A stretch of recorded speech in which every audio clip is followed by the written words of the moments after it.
Какво би казал на някой човек, който, например, сега иска да започне добавка? Би го посъветвал едно нещо, което може би ние сгрешихме с моите съдружници за първата, тъй като търсихме нещо, което го няма в България. В пазара си трябва да е нещо, което го има, просто го съвършенстваш и да върви по-добре. Да.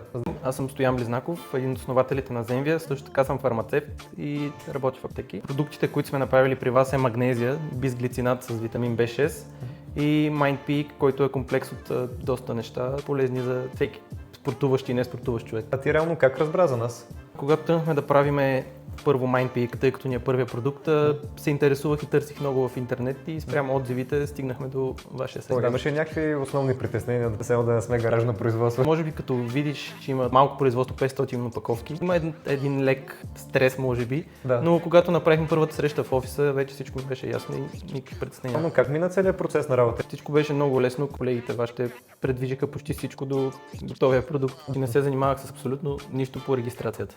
Да. Бабаха всичките други нужни документи, дори баркодовете на опаковките, текста накрая, който бяхме дали, също го проверихте и получаваме готовия продукт. А как вървят в момента продажбите? За момента са основно онлайн. Магнезия отскоро е по аптеките. Магнезия се продава доста добре, тъй като и получаваме много добри отзиви за качество.